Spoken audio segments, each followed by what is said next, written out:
first thing my oldest son said when he walked into my office was, "Dad, legally we deserve 45%. Not hello, not how have you been after 4 years of silence. Just a number. 45%.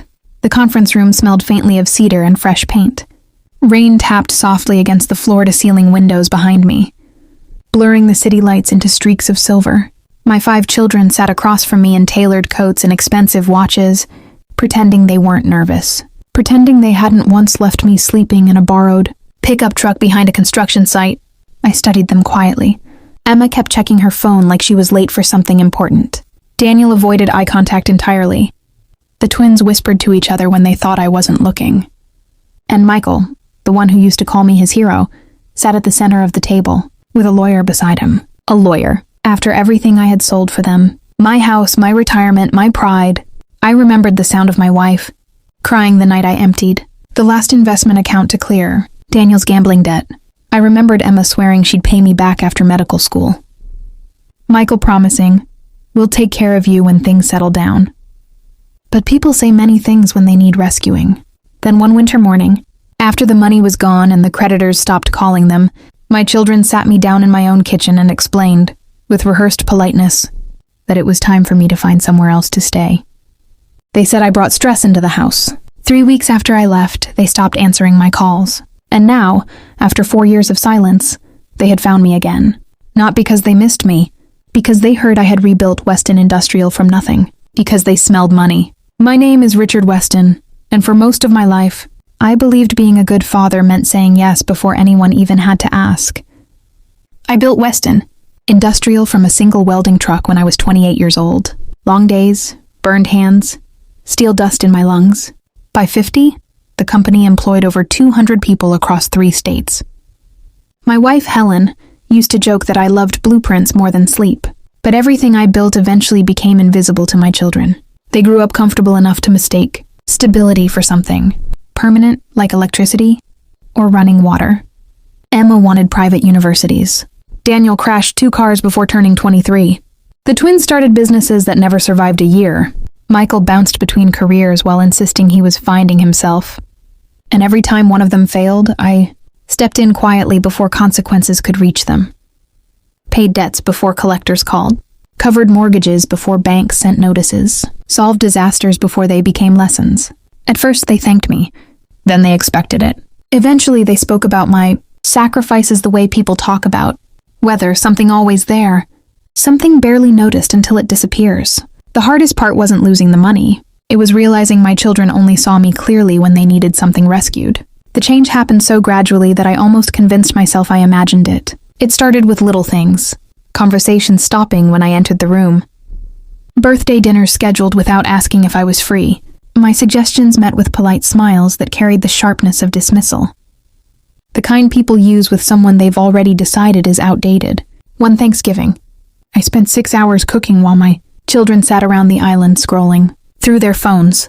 When dinner was ready, Daniel tasted the turkey and casually muttered, "A little dry." Nobody noticed I hadn't sat down to eat.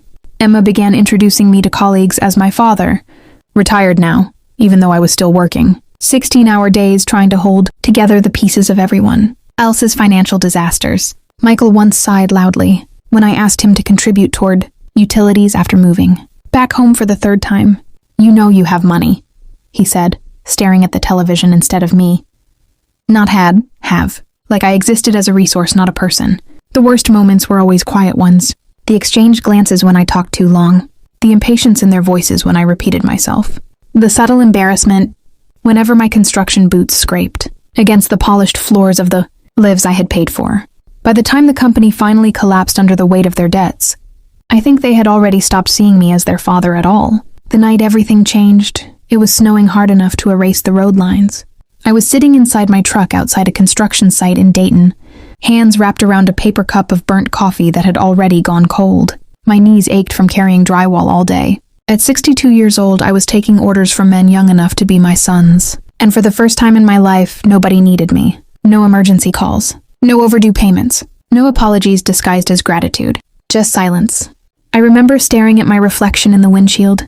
Gray beard, cracked hands, exhaustion carved deep around my eyes, and realizing something uncomfortable. I had spent decades confusing sacrifice with love. The company hadn't collapsed because of bad markets. My marriage hadn't grown distant because of bad luck. I had built an entire life around protecting people from consequences, and in doing so, I taught them my value existed only in what I could provide. That realization hurt more than losing the house. A week later, the foreman asked if anyone knew how to reorganize a failing supply schedule that was costing the site thousands every month. Nobody answered, so I did. Within 3 months, delays disappeared.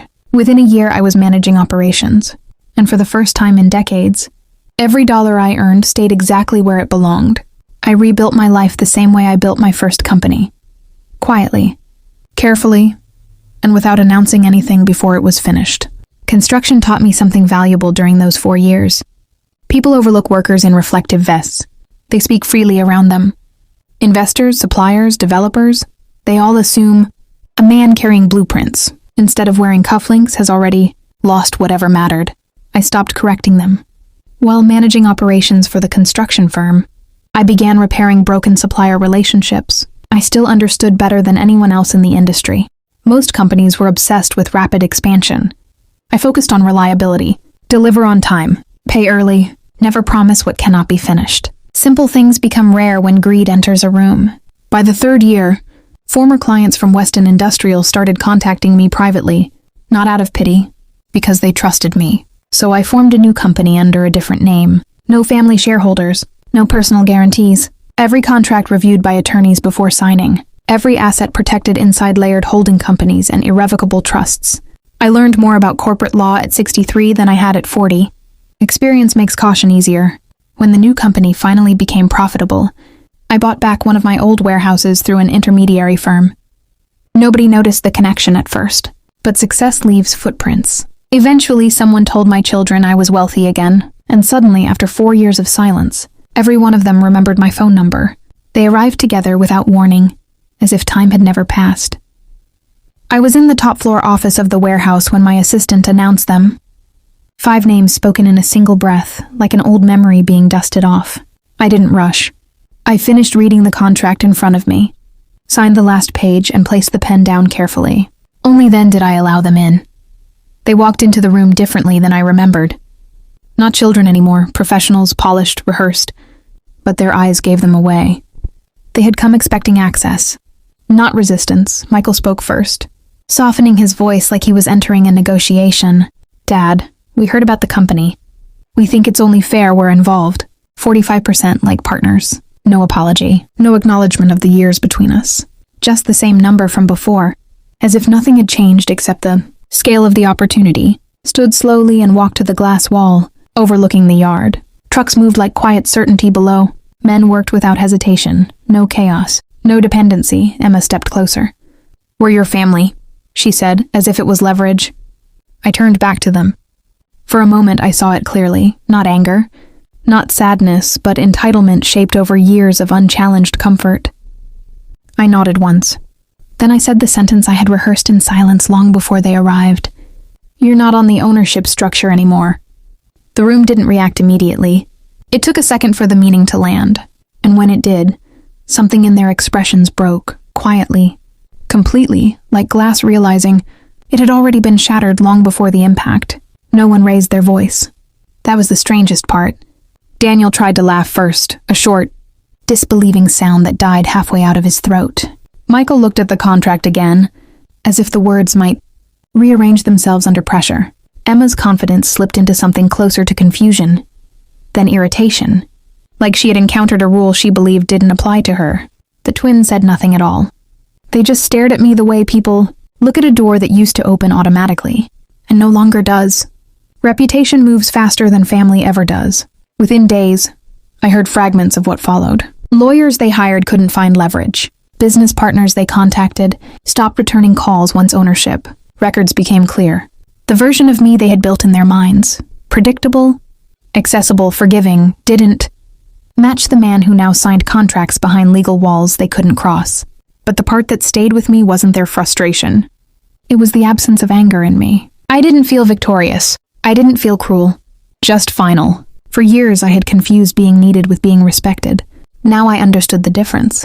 And for anyone watching this unfold from the outside, the question wasn't whether I was right or wrong. It was simpler. What happens when the person you built your world on finally stops holding it up? I didn't rebuild my life to punish my children. I rebuilt it because I had nothing left that still felt like mine. Peace didn't arrive loudly. It came in ordinary moments, signing contracts without checking if anyone else approved, waking up without the weight of unpaid rescue calls, walking through my warehouse and hearing only work that didn't depend on me to survive it. For a long time, I thought love meant absorbing damage for other people. Now I understand it was just fear disguised as responsibility. The fear of being forgotten if I stopped fixing everything. My children eventually stopped calling. Not all at once, one by one, like lights switching off in different rooms of a house I no longer lived in. I didn't chase them. I didn't block them either. I simply let silence do what it had been trying to do for years: restore, balance. Weston Industrial continued to grow, but I stayed out of the spotlight. I hired people smarter than me, trusted systems instead of emotions, and learned that leadership doesn't require sacrifice, just clarity.